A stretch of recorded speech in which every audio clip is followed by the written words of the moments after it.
자, 여러분들과 일부 기레기들이 떠들어대는 것 마냥 망하기 직전인지 한국발 경제난에 아베가 당장이라도 탄핵될 위기인지 한번 살펴보겠습니다. 우선 8월 통계부터 볼게요. 2018년 8월 대비 2019년 8월에 일본을 방문한 한국인의 숫자는 28만 5,241명 감소했습니다. 48% 감소한 수치죠. 9월에는 작년 9월 대비 27만 8,773명 감소했어요. 분기별 그래프를 보시면 방일 한국인 숫자가 굉장한 폭으로 증가하다가 최근에 급격히 하락하는 것을 보실 수 있습니다. 그러나 같은 기간 다른 나라들의 방일 관광객 숫자를 보죠. 지금 보여드리는 건 각국의 9월까지의 방문객 숫자 차트예요. 방문객 숫자 기준으로 메이저 국가들 중국, 대만, 홍콩 등은 상당히 큰 폭으로 성장 중입니다. 홍콩은 정치 상황 때문에 7, 8월에 하락 반전을 했지만 9월 달에 다시 큰 폭으로 상승세로 돌아섰습니다. 미국도 일본에 많이 가는 나라 중 하나인데 상당히 빠르게 성장 중이죠. 표로 보면 더욱 직관적인데요. 전년 9월 대비 지난 9월에 방일 관광객 숫자를 보면 한국을 제외한 모든 나라가 일본을 방문한 사람의 숫자가 늘었고 대부분의 나라가 두 자릿수 %포인트 성장을 하고 있어요. 실제로 작년 9월 대비 올해 9월에 방일 관광객의 총 숫자는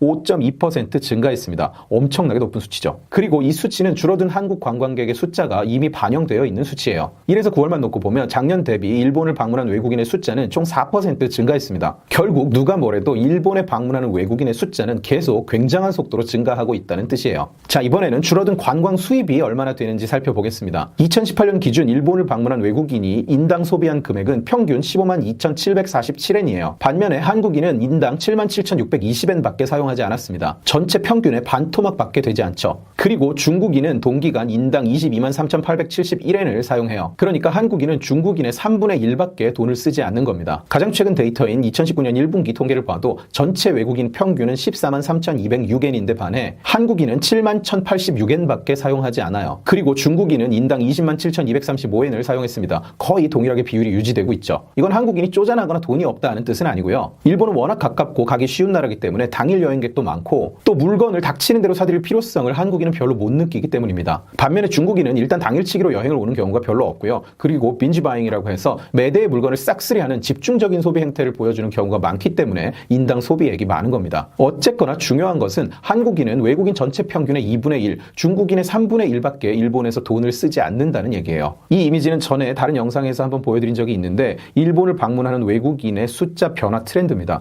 굉장한 폭으로 증가하고 있죠. 그리고 이 이미지는 이전 영상에서 역시 보여드린 적이 있는데 국가별 일본 관광객의 비율이에요. 검은색이 중국인데 거의 삼각형을 그릴 만큼 엄청난 속도로 성장 중이죠. 간단하게 계산을 한번 해볼게요. 한국, 중국만 잘라놓고 봅시다. 2018년 9월 대비 2019년 9월에 일본을 방문한 한국인의 숫자는 27만 8,773명 줄었어요. 그런데 중국인은 동기간 16만 6,360명 늘었습니다. 그리고 이 중국인 각자는 한국인의 3배의 돈을 사용하죠. 그렇다면 한국과 중국만 따로 놓고 볼 때 일본의 관광 수입은 늘었을까요? 줄었을까요? 네, 늘었습니다. 그리고 한국과 중국을 제외한 다른 모든 나라 사람들, 평균적으로 인당 한국인의 2배의 돈을 사용하는 다른 나라 사람들은 역시 늘었어요. 그러니까 일본은 관광 수입이 전혀 줄지 않았다는 얘기입니다. 그리고 관광산업 전체의 크기도 전혀 줄지 않았습니다. 오히려 엄청난 속도로 성장하고 있죠. 그리고 우리가 일본 관광객이 줄었다고 우리는 일본 안 간다고 손가락질하고 놀릴 입장이 아닙니다. 제가 지금부터 보여드릴 것은 한국의 출국자 통계예요. 최근 기록과 과거를 비교해 보실 수 있도록 색을 조정했습니다. 연한 보라색의 바들이 2013년부터 2017년까지의 전년 대비 출국자 증가 추이예요.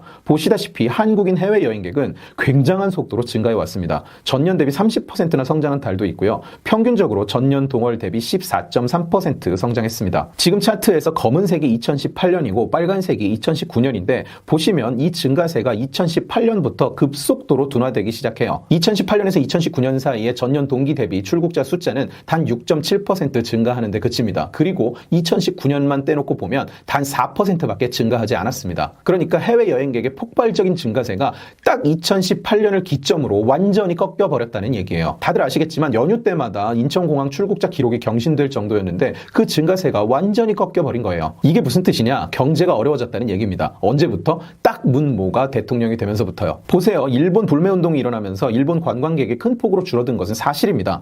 그런데 그 전월을 보세요. 불매운동과 전혀 관계없는 3월, 4월부터 방일 관광객은 줄어들고 있었어요. 이유가 뭔가요? 불매운동을 미리 연습하기라도 한 걸까요?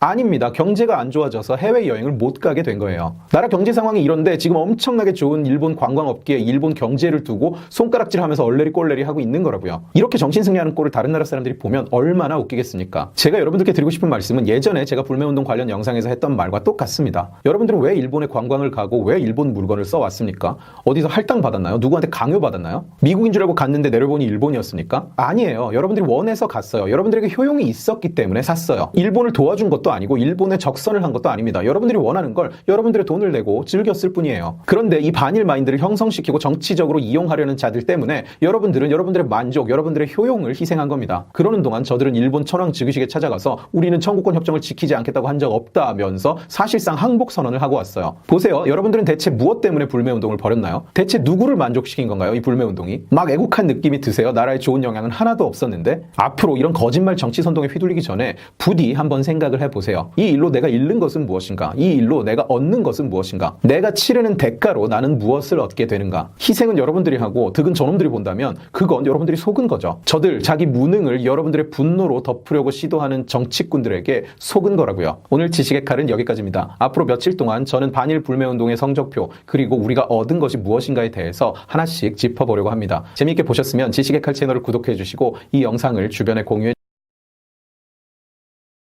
대교, 대만, 타이페이 101, 마카오, 마카오타워, 베트남, 랜드마크 72. 이 경이롭고 크며 아름다운 세 개의 랜드마크들은 놀랍게도 모두 대한민국 건설사들이 건축한 작품들이다. 이 멋진 랜드마크들 중 유명한 일화가 있는 빌딩이 있는데 말레이시아의 랜드마크 페트로나스 트윈타워다. 1992년 말레이시아 정부는 2020년 선진국 진입을 목표로 2020이라는 국가개발 계획을 추진하게 되고 그 일환들 중 하나가 경제 성장의 상징 말레이시아 최고층 타워 페트로나스 트윈타워의 건설이었다. 1992년 12월 삼성물산은 이 장엄한 입찰에 참여하게 된다.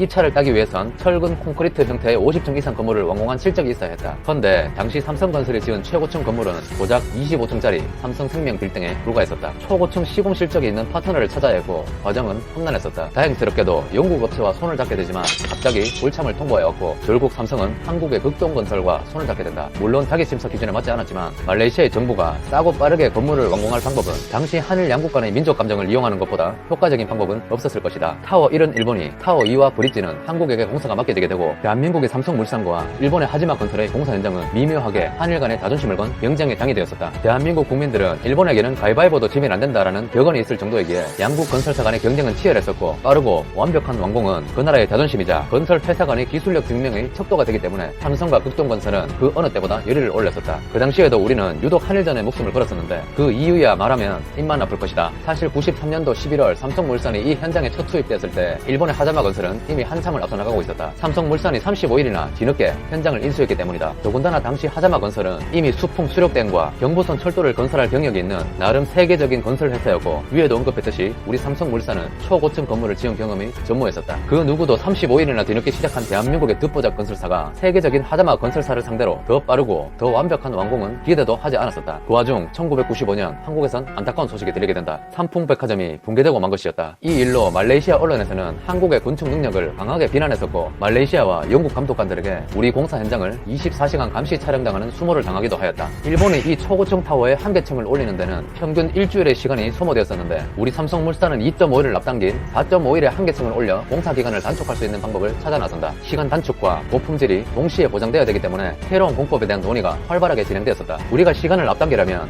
콘크리트를 빠른 시간에 고층으로 압송하는 방법밖에 없었다. 기존의 고층 건물 콘크리트 운송법은 윈치라는 운송법이다. 윈치 운송법이랑 콘크리트를 담은 통을 중간선까지 올린 뒤에 다시 펌프를 이용해서 고층 타설 지점까지 압송하는 방식인데 여기서 시간을 줄여야 했다. 펌프를 이용해서 중간 과정을 빼버리고 한 번에 최상부까지 콘크리트를 압송할 방법을 찾아야 했다. 하지만 당시 우리 기술 펌프의 힘으로 콘크리트를 380m 높이까지 올려보낼 수가 없었기에 삼성은 독일의 한 펌프에서 접촉을 시도하고 마침내 콘크리트를 최상부까지 다이렉트로 쏘아 올려버린다. 당시 세계적으로 유례가 없었던 새로운 방법이었던 것이다. 이 최첨단 펌프 콘크리트 압송 공법은 삼성물산이 세계 최초로 시도한 공법이며 이후 세계적으로 초고층 건설의 모범 답안이 되기도 한다. 위에도 언급했듯이 일본은 우리보다 35일이나 빨리 건설을 시작하였지만 문제가 발생한다. 타워를 건설해서 올라가던 도중 건물이 25mm만큼 기울어진 것을 발견하게 된 것이다. 초고층 빌딩의 하단부 25mm는 상단부에서 엄청난 차이를 가지고 온다. 이 문제를 해결하기 위해 하자마 건설은 비상이 걸리는데 여기서 일본의 종족 특징이 나오게 된다. 해당 문제에 대해서 본인들이 아닌 한국이 건설한 타워가 기운 것이라고 날조를 하는 것이었다. 또 각종 기사들에는 한국은 초고층 빌딩을 건축할 기술력이 없다. 한국은 일본이 건축하는 모습을 쌍안경으로 보면서 일본 건축을 카피하며 건설하였다. 정상적이라면 한국이 일본보다 늦게 건설이 완공돼야 하지만 한국은 일본에게 지기 싫어서 대충